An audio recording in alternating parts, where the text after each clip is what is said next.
Le droit du travail, c'est un rapport social, enfin c'est un phénomène social, on s'en rend compte aujourd'hui à l'heure de la Startup Nation. On voit que les sujets importants, enfin une partie de la valeur qu'on peut apporter à nos clients, c'est la fidélisation, la rétention des talents. À l'heure où tout le monde se voit comme entrepreneur, c'est comment je garde mes talents, puisque en fait la valeur des entreprises, c'est les hommes qui la composent, hein, quoi qu'il arrive.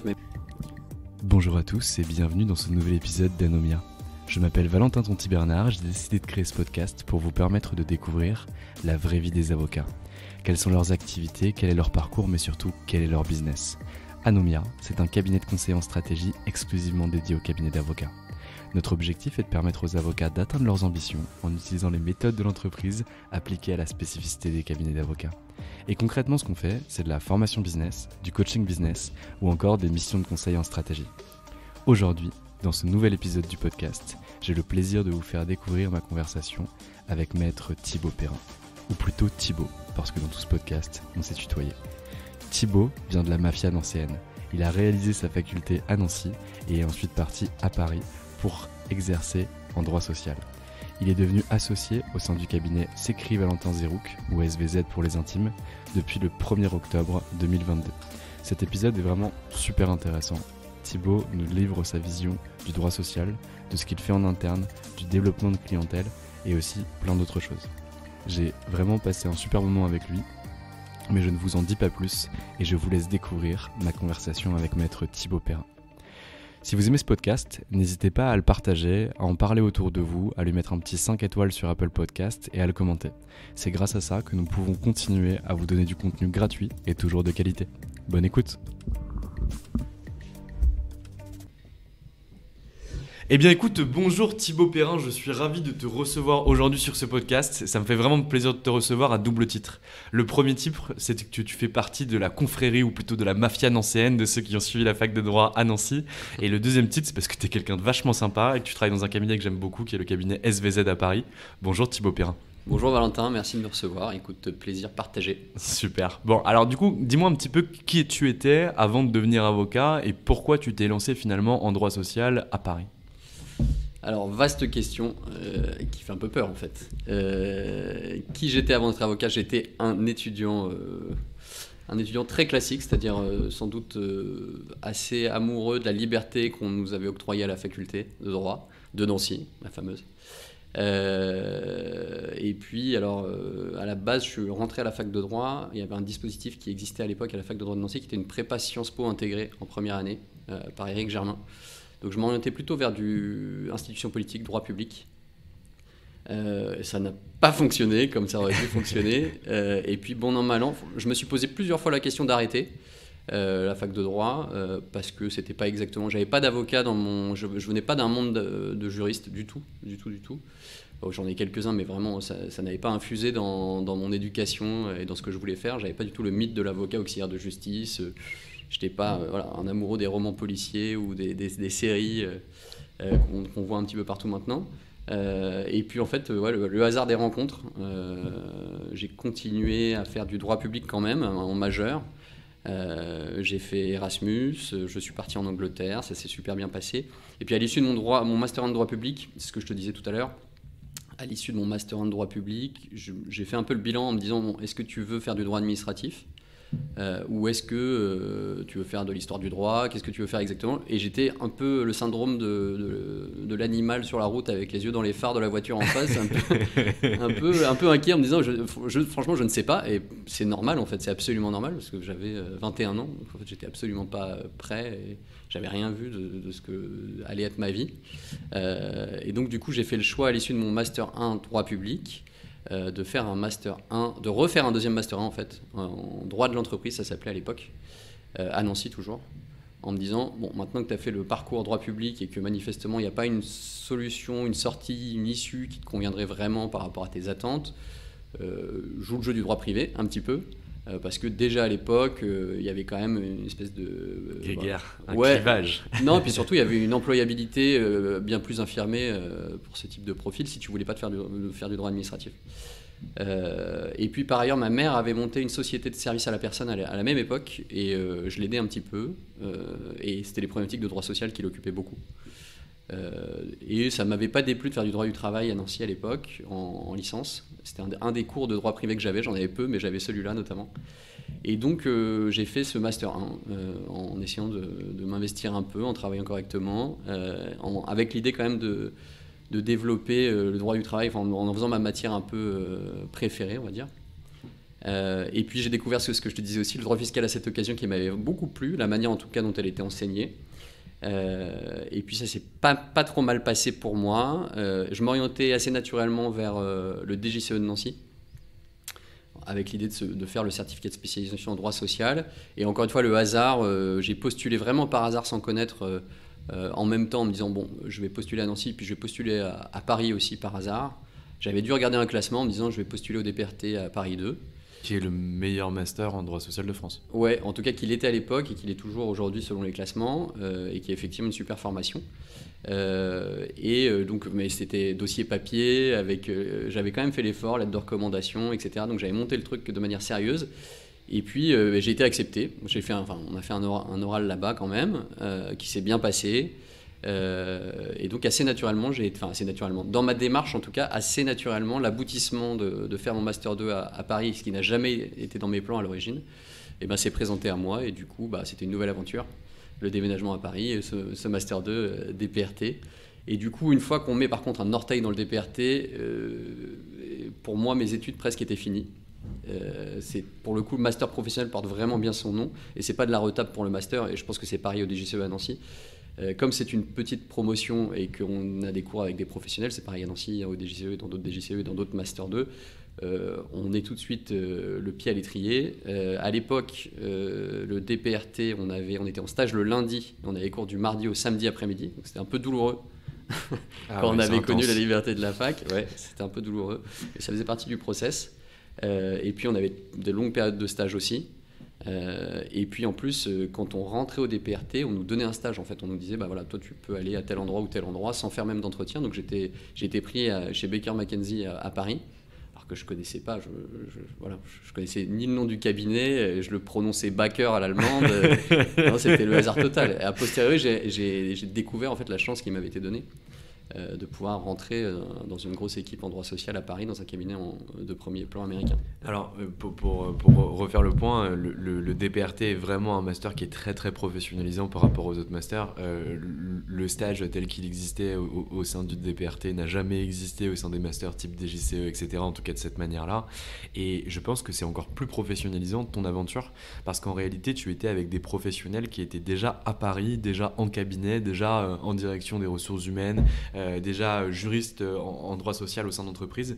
Nous, la difficulté qu'on avait, c'est que lorsqu'on est parti, quand on a fait le DGCE de Nancy, on avait beaucoup d'intervenants nancéens ou de la région qui pouvaient venir, et également des Parisiens, et ça nous paraissait comme étant un petit peu une chimère, c'est-à-dire qu'on essayait d'imaginer ce que pouvait être la vie à Paris, tout le monde nous décrivait que c'était en réalité l'enfer, qu'on était très bien payé mais qu'on se faisait fouetter, alors que toi en réalité tu étais déjà dedans parce que tu avais déjà fait le franchissement de frontières à passer du Grand Est à la région parisienne, et je pense que ça c'était vraiment très très important de pouvoir le faire à ce moment-là.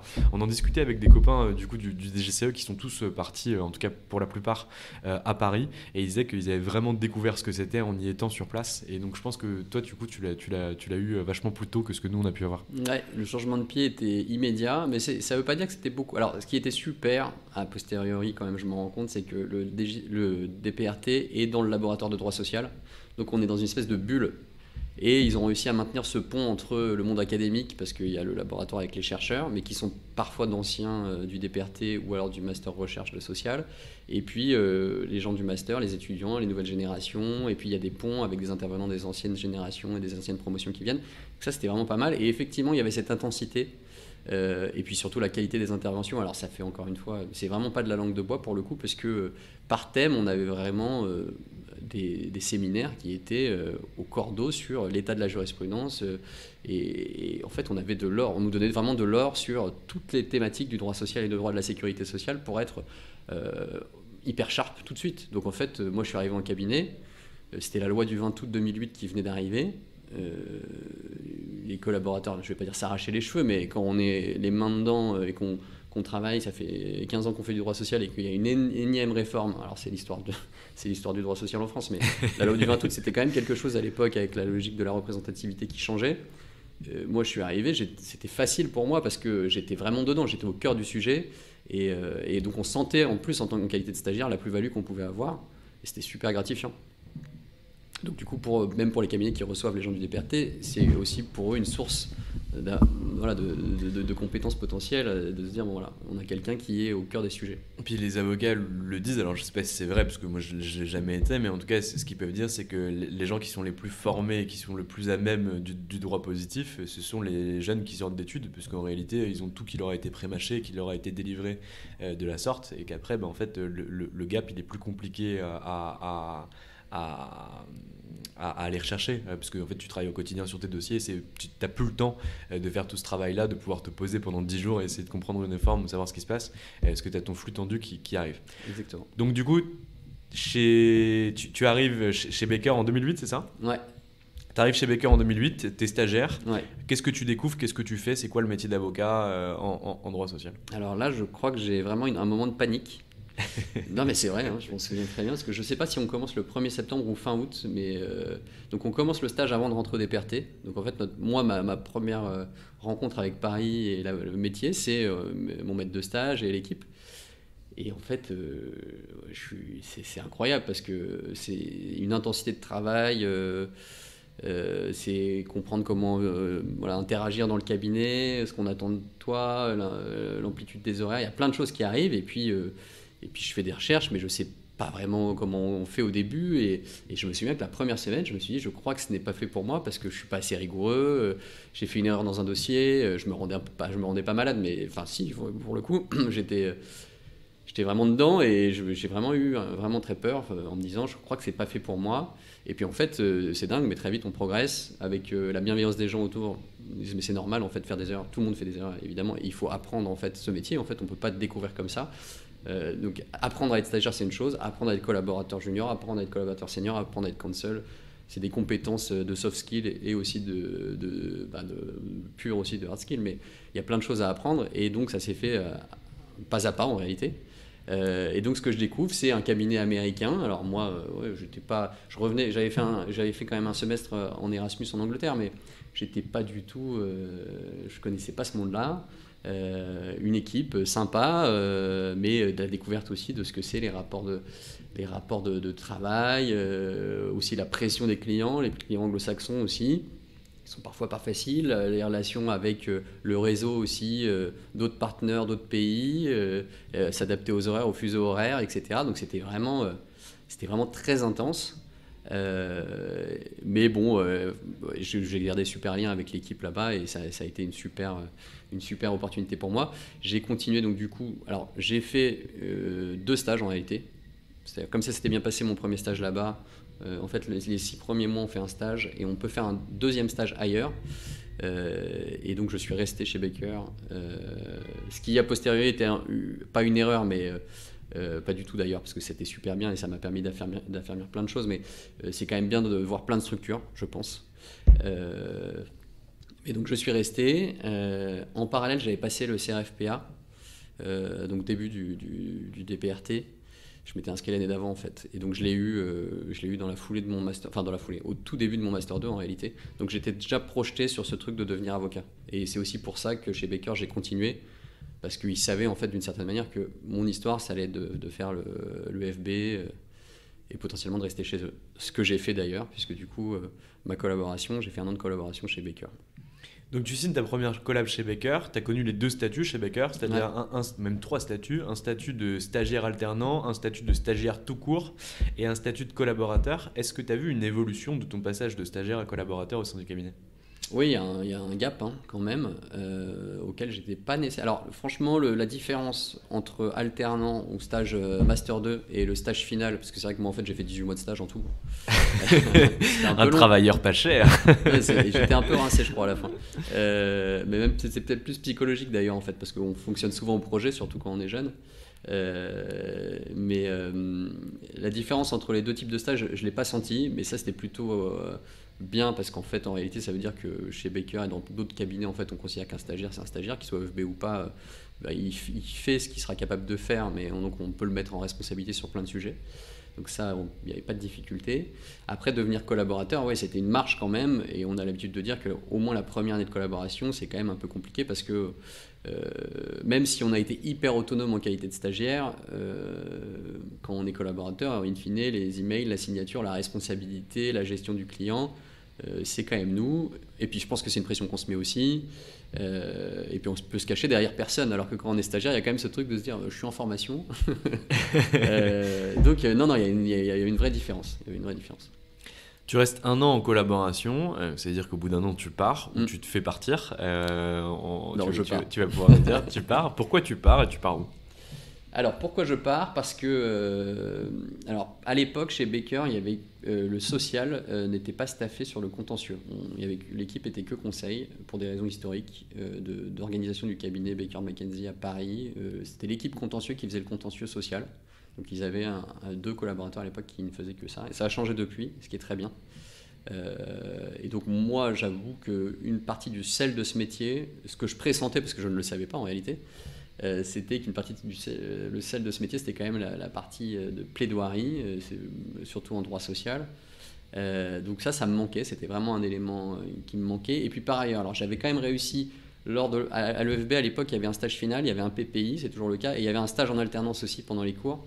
Et j'avais réussi à caler un petit stage en alternance dans un cabinet qui s'appelait SVZ à l'époque, qui était rue Comartin, qui était un petit cabinet. Et là encore, le hasard en fait, je n'avais pas du tout postulé chez SVZ, j'avais postulé chez LPA. Et donc j'avais passé les entretiens, c'était très bien passé, j'avais adoré l'équipe. J'étais pris chez eux, et puis j'avais à cette occasion rencontré Émilie Mérigen, qui est associée en droit social chez SVZ, et qui partait créer le département social chez SVZ. Et donc ça s'était fait de manière très simple. En fait, LPA m'avait appelé en me disant écoute, tu peux venir en stage chez nous. Si tu veux, Émilie crée aussi son département.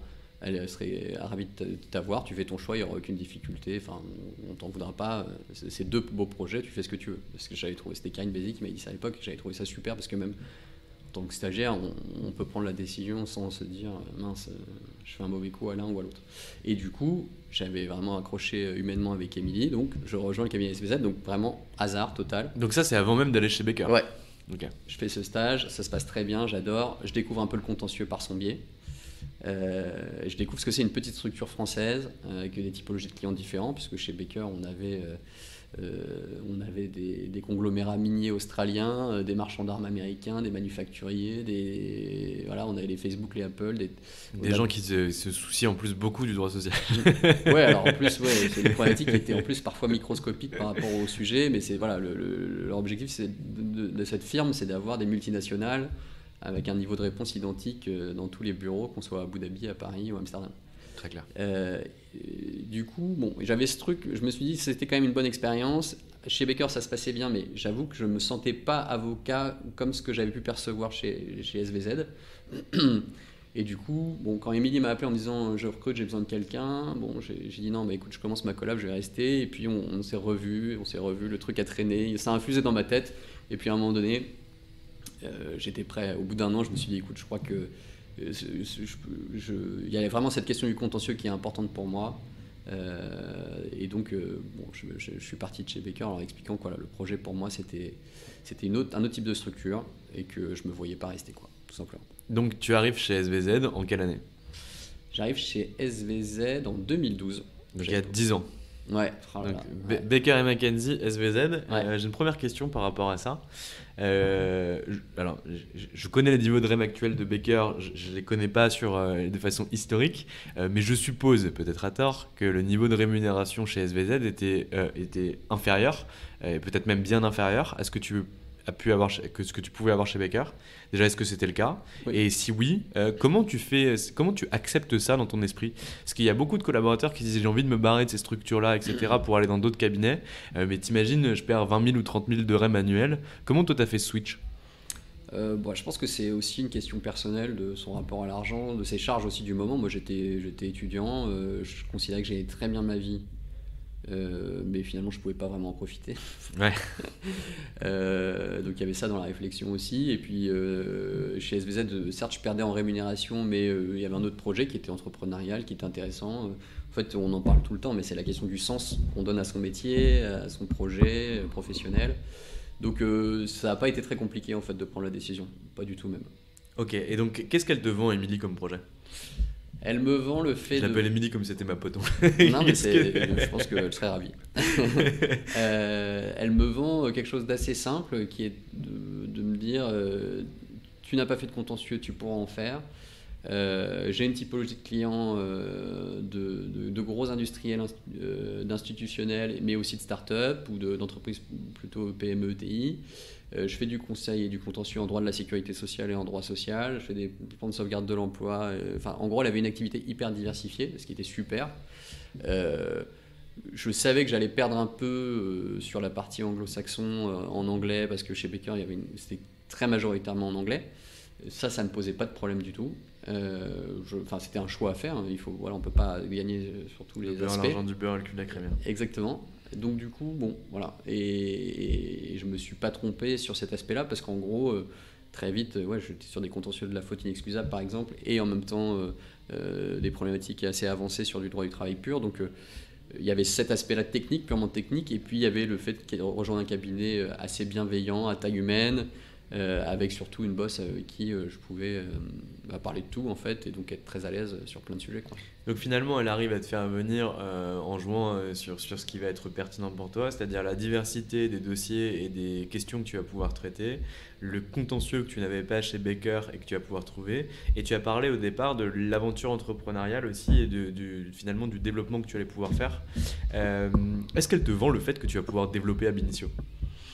Non. Non, ok. Elle me vend pas ça, parce que déjà j'avais pas du tout ça en tête. Moi je sortais d'une grosse structure, j'imaginais même pas avoir des clients perso. C'était pas du tout quelque chose. En revanche, c'était pas quelque chose que j'avais en tête. En revanche, très vite quand je suis rentré dans le cabinet, la question de la clientèle perso n'était pas du tout un tabou. C'était pas une difficulté.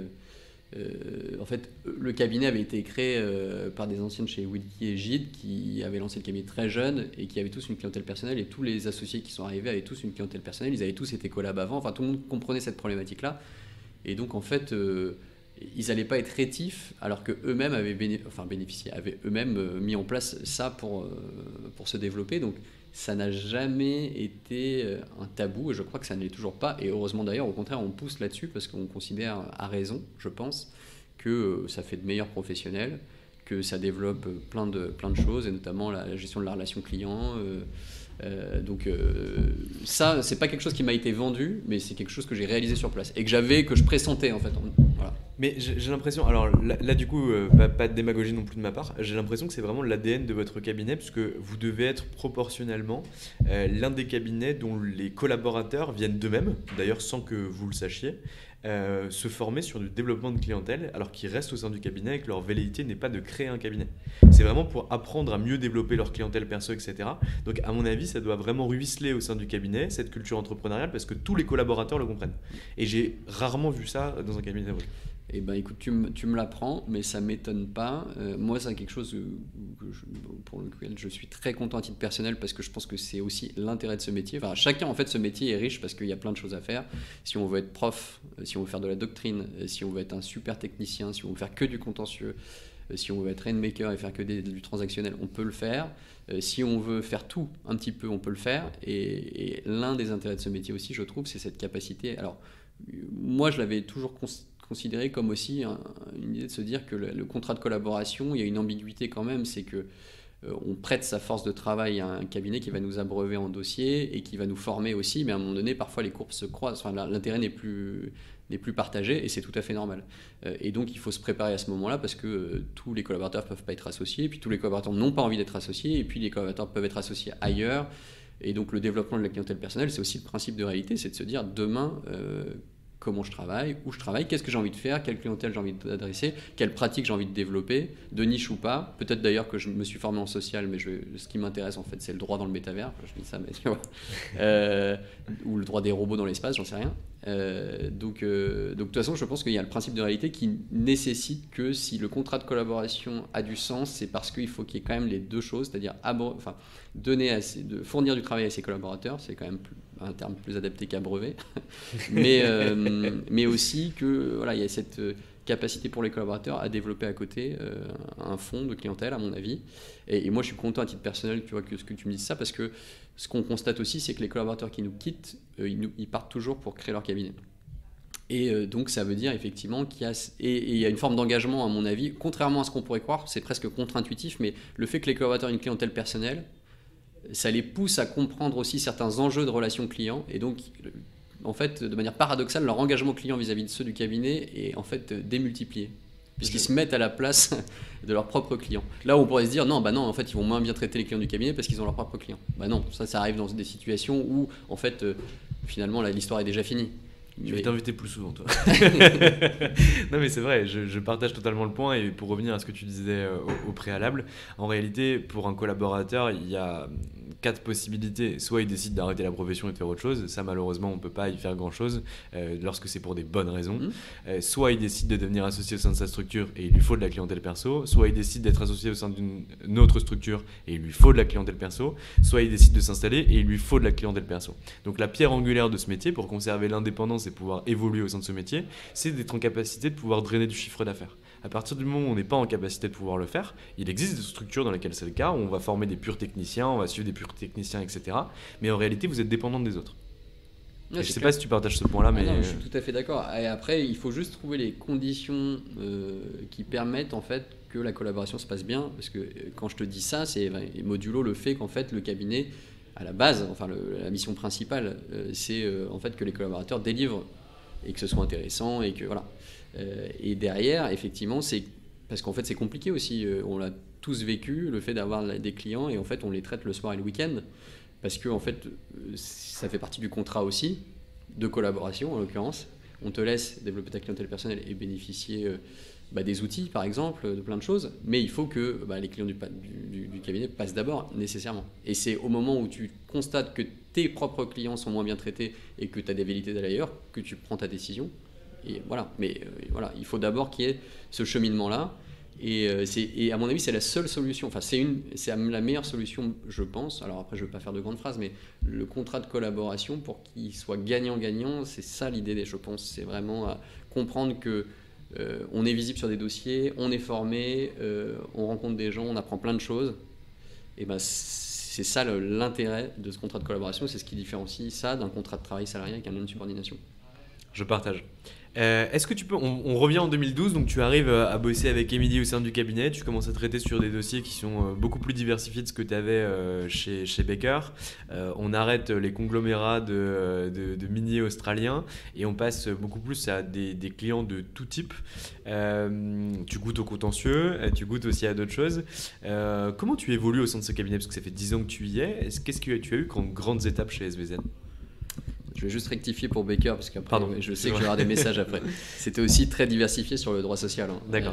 Mais voilà, bon, en tout cas, la partie contentieuse, en tout cas, ça c'est clair que ça n'existait pas. Comment j'évolue ? En fait, j'évolue en marchant avec le développement du cabinet. C'est un cabinet qui est historiquement porté par l'activité fusion-acquisition M&A, donc il y avait une activité de support aux opérations de M&A, nécessairement, la clientèle d'Émilie qui grossissait, et puis... je ne saurais pas te dire comment j'évolue. Les années passent, l'équipe grandit. Alors, les équipes grandissent parce qu'on est nombreux maintenant, on est entre 50 et 60. Et vous étiez combien en 2012 ? Je ne vais pas te dire de bêtises, mais je pense qu'on devait être une trentaine, quelque chose comme ça. Ok, donc vous avez doublé de taille en 10 ans. Ouais, et tu vois, en même temps, ça aussi, c'est un truc où ça n'a jamais été le projet des associés de faire venir par principe en latéral n'importe qui, n'importe comment et grossir absolument, quoi. Il y a aussi cette idée de garder une forme de bienveillance, même si le terme peut être vu comme galvaudé, mais c'était pourtant la pierre angulaire de Jean-Marie Valentin qui est parti depuis, mais il y a vraiment ce truc de se dire que pour bien bosser ensemble, il fallait bien s'entendre quand même, dans les limites effectivement des relations professionnelles, mais il fallait que cette idée infuse quand même et qu'on puisse traiter les collaborateurs, pour que les collaborateurs et les associés, puisque c'est important aussi pour un associé de bien se sentir dans un cabinet, il fallait qu'on traite nos clients et les clients internes du cabinet, c'est-à-dire les autres départements, de la même manière, avec la même envie de bien faire en fait en réalité. Ça, c'était important. Et écoute, voilà, les années ont passé, tu prends de la seniorité, tu es de plus en plus en front line sur les dossiers, et puis Et puis comment je peux te résumer ça, je suis devenu counsel, et puis l'appétit vient en mangeant, et c'est surtout ton développement de chiffre d'affaires de clientèle personnelle qui te met de plus en plus face à ce qu'est ce métier en réalité. Et à un moment donné, tu as atteint un palier en termes d'âge et de développement en disant justement je suis à ce carrefour en fait. Donc, on évoquait tout à l'heure en disant qu'est-ce qui se passe ? Est-ce que je reste dans le projet SVZ ? Est-ce que je pars créer ma structure tout seul ? Est-ce que je rejoins des copains ? Ou d'ailleurs pas des copains mais des gens avec qui je peux avoir une pertinence de complémentarité d'activité ? Et le bilan pour moi, c'était de me dire que j'avais envie de rester chez SVZ. Parce que la plupart des conditions que j'avais notées en arrivant en 2012 étaient toujours là pour que je me dise que la structure me convenait et que eux aussi étaient contents que je continue sous ce nouveau régime. Sous ce nouveau régime ? Ouais, le régime d'association, quoi. D'accord, donc tu es devenu association du cabinet. Ah voilà. Félicitations. Merci. Je savais pas si on pouvait le dire, c'est pour ça que j'attendais que tu puisses le dire toi-même. Ok, donc de 2012 finalement à 2022, date à laquelle tu deviens associé, en tout cas année à laquelle tu deviens associé, tu as dû développer ta clientèle perso. Concrètement, comment tu as fait ? Comment j'ai fait j'avais pas de méthode, c'était vraiment Alors au début, tu passes ton temps... Alors moi, la première année, deux premières années, je pense que je passais mon temps à refuser les choses, mais parce que on m'envoyait des trucs pas intéressants, pas dans ma matière, et le peu de choses que j'ai fait, c'était très désagréable. Très très désagréable. Du coup, je faisais des trucs, je savais pas si je les faisais bien, pour des clients qui étaient pas ultra qualitatifs, avec pour des honoraires qui n'étaient pas intéressants non plus, donc vraiment le deal n'était pas bon. Et puis au fur et à mesure, à un moment donné, par le réseau amical, très clairement, on te présente quelqu'un qui crée une société, on fait un premier petit contrat de travail, et puis après une autre relation, parfois un ami d'amis, dont un ami est expert comptable et il envoie aussi une boîte. Et donc c'est pareil, ça a grossi, tu crées un peu de récurrence en fait, avec des toutes petites sociétés, tu leur fais, comme tes collaborateurs, l'avantage aussi d'être collaborateur, il faut quand même le dire, c'est que ça permet aussi sur l'accompagnement qu'on fait, d'offrir des conditions d'accompagnement qui ne sont pas les mêmes que quand on a les coûts de structure. Et donc ça permet de se tester aussi sur ce qu'on est capable de faire, sa logique de pricing, tu vois. Et tu bénéficies aussi de tout le knowledge du cabinet. Exactement. Parce que des modèles de contrat de travail, c'est beaucoup plus compliqué quand tu es tout seul dans ton coin que quand tu es dans un cabinet comme SVZ où derrière tu peux en trouver 4-5 que tu peux essayer de compiler ou essayer de retravailler. Il y a ça, il y a l'expérience qu'on a en tant que collaborateur. Bon, ça n'a qu'un temps. Mais on crée un début de récurrence qui fait que le petit client reste un petit client, mais il amène un deuxième petit client. Et puis mais vraiment, moi, ça a été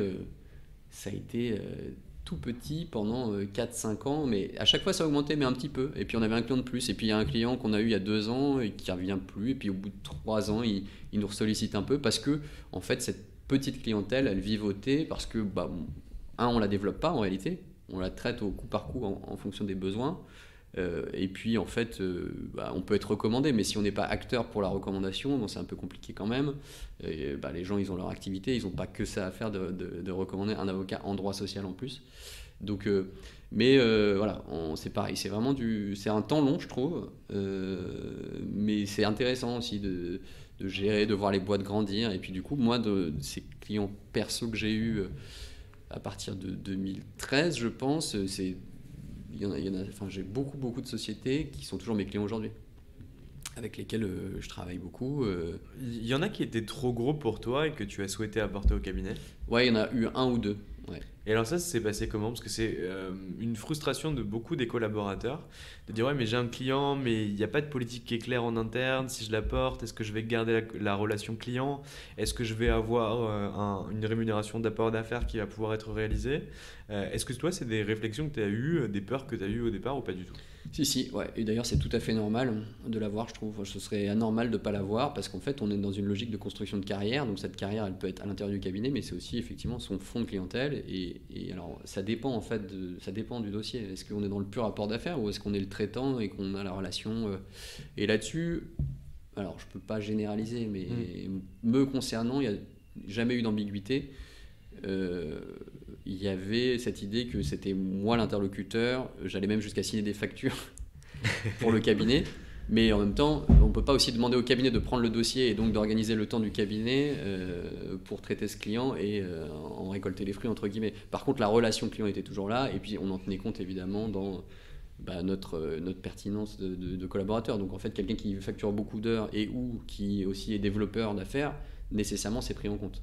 Après, il y a des réflexions sur la rémunération qui dépendent des cabinets et c'est des sujets sur lesquels on travaille nous aussi. Et donc c'est des réflexions qui sont normales. C'était l'âge de pierre avant, mais je pense que la plupart des cabinets s'en sont emparés parce que c'est aussi dans la logique de fidélité. Non, tu crois pas? Alors moi je vois beaucoup de collaborateurs qui commencent à être un peu plus seniors que ce que tu étais à l'époque, qui commencent à être entre 5 ans et 7 ans de bar, qui commencent à vraiment se poser de grosses questions, et j'ai vu beaucoup de départs de collaborateurs ou de cancel de cabinet à cause de ces sujets-là. Où en gros tu as un cancel ou un collab, et j'ai entendu vraiment une trentaine ou une quarantaine de fois cette histoire, qui apporte un dossier qui va générer un certain volume d'honoraires. Pour certains d'entre eux c'était 200 000, 300 000 euros de chiffres sur le client apporté sur une année. Et qui au final on avait une tape dans le dos de l'associé qui disait t'inquiète, on voit ça dans ton bonus à la fin de l'année, et le bonus qui restait similaire à ce qui avait été habituellement. Bon, ça, et c'est là le collab se barrait. Ouais, bah ça c'est plutôt une problématique de management, parce qu'après il y a aussi ce qu'il faut dire aussi aux gens qui nous écoutent, il y a quand même la logique parfois des structures où quand on est dans une très grosse structure, l'apport d'affaires pour le cabinet, bon, l'associé il est content, mais finalement ça va pas être stratégique dans son développement non plus. Et parfois il est pas content non plus. Exactement, ouais. Parce qu'en réalité, si quelqu'un est surstaffé, qu'il est déjà à 100% ou 110% en termes de prod, il n'a aucun intérêt à accepter un dossier qui va être amputé de 10-15 points pour rémunérer le collaborateur, alors que lui est déjà à 110% de prod. Exactement. Il perd 15% sur chaque dossier. Et puis il y a aussi le sujet où son ratio de renta peut être aussi entamé, parce qu'il va se dire du coup pour le prendre on a dû faire des honoraires un peu bas, mais du coup ça ne correspond pas du tout au modèle du cabinet, donc en fait personne n'est satisfait. Et ça, je pense qu'il faut l'entendre des deux côtés quand même, malgré tout. Mais c'est sûr, c'est des sujets. Après, il y a des sujets qui se posent à certains niveaux de seniorité dans certaines pratiques qui ne se posent pas partout et tout le temps. Et il faut savoir pourquoi on apporte aussi un client. Moi, on en parle souvent, et j'ai des confrères qui me disaient, moi je l'ai donné parce qu'aussi, je l'ai apporté ce client au cabinet parce que en fait, j'ai pas le temps de le traiter correctement, mais c'est une relation que j'ai envie de développer sur le long terme. Et donc, en fait, les choses sont claires d'une certaine manière. C'est qu'on profite, entre guillemets, du cabinet, et c'est tout à fait normal. Il doit aussi permettre ça, dans certaines structures en tout cas, pour créer une relation long terme, en se disant, de toute façon, j'ai pas la ressource pour le faire, que ce soit une terme de bande passante de temps, mais aussi de compétences, et il faut une armée mexicaine derrière pour le faire. Donc, en fait, si on a cette approche-là ou cette logique-là, c'est gagnant-gagnant. Oui, je suis assez d'accord. Et c'est un investissement aussi du collaborateur pour se dire, en fait, si j'apporte un dossier, deux dossiers, trois dossiers, et derrière, il y a fort à parier que je monte sur le partner track plus rapidement, ou quand j'arrive sur le partner track, on puisse se souvenir finalement de ce que j'ai pu apporter comme dossier au cabinet. Il y a ça c'est pour l'interne, et pour l'externe, vis-à-vis de ces relations, en fait, on a la relation client. Donc en fait, on travaille d'ores et déjà avec des gens avec qui on sait qu'on veut travailler demain. Donc voilà, c'est vraiment une question, à mon avis, de démarche et d'approche. Et après, il faut être assez transparent sur ce qu'on attend en tant que collaborateur, je pense. Quand tu arrives au sein du cabinet SVZ, on est en 2012, aujourd'hui on est en 2022. Entre-temps, il y a eu le Covid, et juste après, tu es devenu associé, ou en tout cas quelques temps après. Quand est-ce que tu as commencé à te poser ces questions, savoir si tu souhaitais continuer à t'inscrire dans le projet SVZ et aller encore plus loin, rejoindre des copains? Qu'est-ce qui a été les éléments marquants pour que tu commences à se poser ces questions-là? Alors, je suis pas le meilleur exemple, parce que je sais que sur ton podcast, tu as peut-être plein de gens qui sont hyper ambitieux et qui défoncent les portes pour aborder ces sujets. Moi, je suis pas le meilleur exemple par rapport à ça. Je suis plutôt du genre, c'est plutôt alors vraiment le passage des années en réfléchissant, en me disant, bon, qu'est-ce que je veux faire en fait. Et donc en fait, ma réflexion, je pense qu'elle se passe vraiment sur l'année dernière et l'année d'avant, en me disant, là je commence à vraiment avoir une activité, une clientèle perso qui m'occupe quand même. Ça m'intéresse, j'aime bien ça. Est-ce que ça marche avec ma collaboration? Si oui, comment je peux le faire marcher longtemps, de manière intelligente? Et donc c'est quelque chose qui infuse sur les 2 dernières années, mais j'ai pas un événement. C'est pas, disons qu'en fait, quand je suis rentré dans le cabinet, jamais j'imaginais devenir associé, alors que je suis rentré en stagiaire, et c'est quelque chose qui doit arriver naturellement, je pense. En tout cas, moi, de manière assez saine, je pense, c'est jamais quelque chose que j'avais en tête comme un objectif ultime, même si j'étais hyper satisfait de l'être, parce que c'est une forme de reconnaissance. Et ça peut aussi être une forme d'aboutissement dans une profession libérale, quand même. Mais c'est pas quelque chose sur lequel j'étais bloqué du tout. Et c'est plutôt quelque chose qui s'est présenté assez naturellement. Très clair. Et comment ça s'est passé au moment où tu commences à te poser ces questions-là? Est-ce qu'on te propose l'association? Est-ce que c'est toi qui la présente? Qu'est-ce que tu dois faire et qu'est-ce qu'on va regarder concrètement? Alors, Alors non, il faut évidemment se présenter. Alors, il faut en parler. Quel est ton projet? Quelle est ta projection de chiffre d'affaires? Quel type de clientèle tu veux adresser? Pourquoi c'est pertinent pour la structure de devenir associé? Qu'est-ce que tu as envie de faire? Non, il y a vraiment un travail à faire en amont, ça c'est évident. Ce que je ne savais pas avant, et en fait ça dépend aussi, ça dépend des cabinets, parce qu'il y a des cabinets dans lesquels effectivement il faut faire un partners meeting avec 80 personnes à Paris, puis après aller à Londres et puis aller chez Lead. Exactement. Mais il y en a plein en fait, c'était pareil chez Baker aussi. Mais même dans tout type de structure, en fait, il faut comprendre que c'est quand même, il y a un affectio societatis, on t'aime bien, mais il y a quand même un truc de se dire, bon bah, au bout du bout, il faut qu'on fasse tourner la structure. Ouais, on n'est pas une asso, quoi. Déjà, mais en plus, il faut que ça mette pas en risque aussi le modèle qui a été construit. Et ce modèle qui a été construit, c'est pas te dire, t'es arrivé et c'est bien et c'est fini, alors qu'en fait, tout commence à ce moment-là. Et qu'est-ce que tu veux faire chez nous pour que ça se passe bien? Parce que si tu arrives sans projet, il va pas se passer grand-chose et finalement tout le monde sera frustré. Donc, alors moi c'est différent parce que je m'associe tu vois, je suis ouais, ça faisait 10 ans que tu étais là. donc finalement j'avais une barrière en moins quand même parce que voilà, je connaissais tous les associés, il n'y avait pas de difficulté. Le fait que ça puisse se faire, ça témoignait d'une envie partagée, de se dire on a envie de continuer à vivre ensemble professionnellement.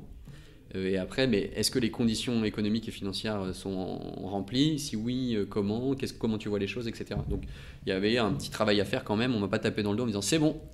C'est toi patron, tu l'associé. Exactement. Non, il y avait un truc quand même avant. Très clair.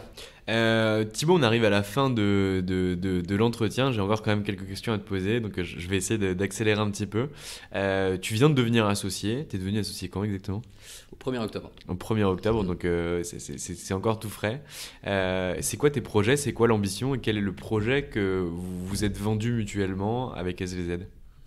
Alors, le projet, c'est de continuer à pérenniser l'activité du département social, un peu dans la veine de ce qu'est fait Émilie, c'est-à-dire garder vraiment une diversité de sujets entre le droit du travail et le droit de la sécurité sociale, conseil contentieux. Ce qu'on veut, moi, ce que je pressens ce qui m'intéresse aujourd'hui dans le droit du travail, c'est en fait, le droit du travail, c'est un rapport social, enfin c'est un phénomène social. On s'en rend compte aujourd'hui à l'heure de la Startup Nation. Où tout le monde se voit entrepreneur, ou des travailleurs des plateformes. Finalement, on voit que les sujets importants, enfin une partie de la valeur qu'on peut apporter à nos clients, c'est la fidélisation, la rétention des talents, en fait.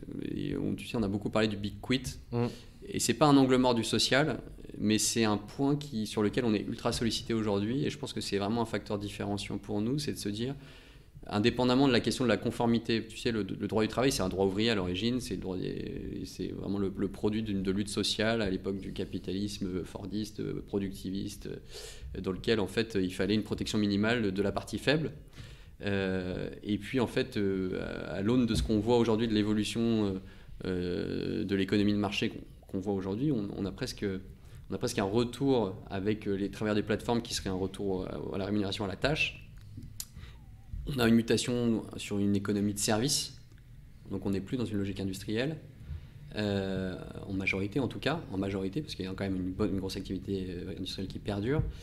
Et la question, à l'heure où tout le monde se voit comme entrepreneur, c'est comment je garde mes talents, puisque en fait, la valeur des entreprises, c'est les hommes qui la composent. Hein. Quoi qu'il arrive, même si on a une solution incroyable, il faut des gens pour les vendre, des gens pour gérer la relation client, des gens pour s'occuper des collaborateurs qui vendent ces solutions. Produire, maintenir, faire évoluer la solution, il y a des gens partout. Ouais.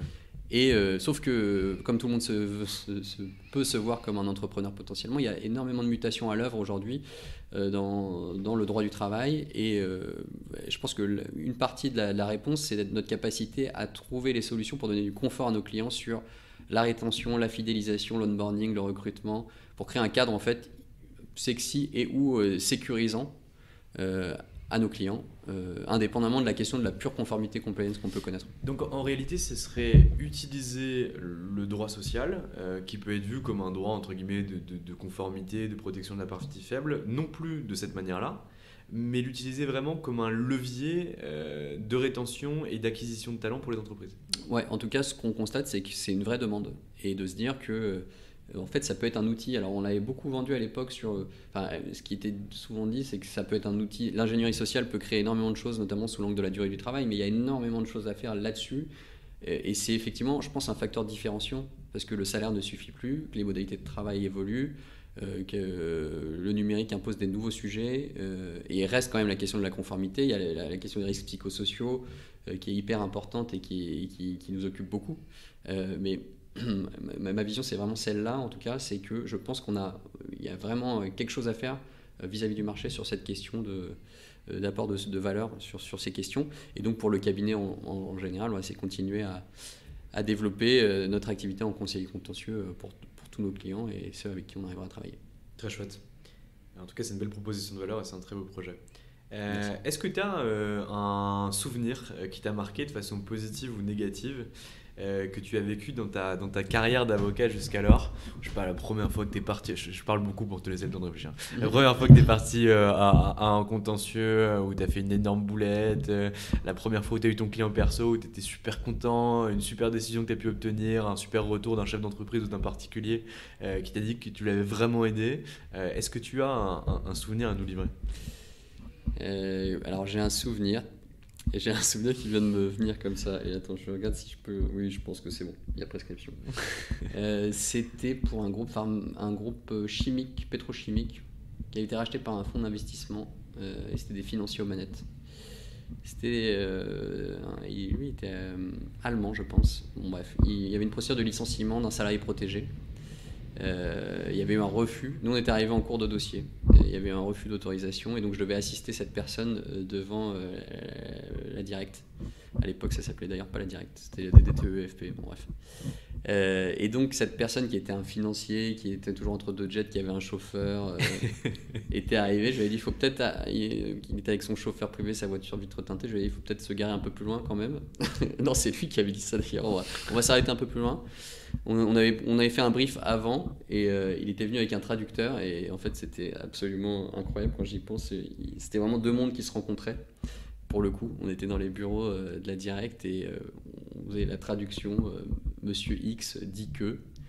Et moi j'essayais un peu de le contenir sur tout ce qu'il disait, parce qu'en fait je me disais non mais tout ce qu'il dit est absolument pas ce qu'on devrait dire maintenant, c'est pas du tout ce qu'on s'était dit avant lors du brief. Et en même temps j'avais pris de la hauteur et je vivais ce moment en me disant c'est incroyable ce moment, ce moment où il sort de sa voiture vitre teintée pour parler avec le représentant du ministère du Travail pour essayer de justifier du licenciement de ce salarié protégé pour faute grave. Et d'ailleurs, on n'a pas eu l'autorisation. De toute façon, c'était pas gagné à l'origine.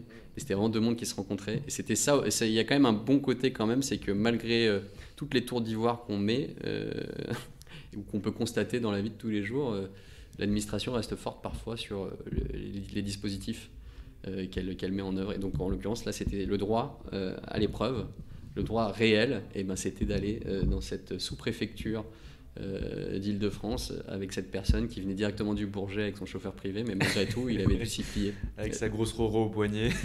Je crois qu'il avait évité, mais et donc moi j'étais là en train de l'assister et voilà, j'avais conscience quand même de vivre un moment qui pour moi en tant que collaborateur je me disais bon là c'est quand même étrange et c'est rigolo en même temps.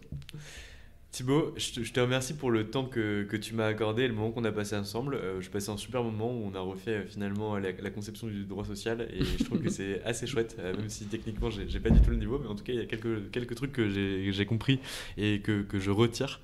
Donc merci beaucoup pour ton passage. Merci à toi. Tu recrutes actuellement ? Alors non, on vient de recruter. Vous venez de recruter, bon, en tout cas s'il y a des stagiaires, des collaborateurs qui veulent travailler dans les prochaines années, ils peuvent venir te voir. Stagiaire, absolument. Stagiaire, premier semestre, on cherche. Ok, super. Thibaut, je te remercie, je te souhaite une belle journée, je te dis à très vite. Merci, à bientôt. Et voilà, c'est fini pour aujourd'hui. J'espère que cet épisode vous a plu. Pour découvrir tous les contenus qu'Anomia propose, vous pouvez vous rendre sur www.anomia.fr. Vous y trouverez des vidéos, des podcasts, des articles et également nos propositions de formation et d'accompagnement dédiées aux avocats, dédiées au business des avocats. Je vous souhaite une excellente journée et n'hésitez surtout pas à nous contacter. À bientôt.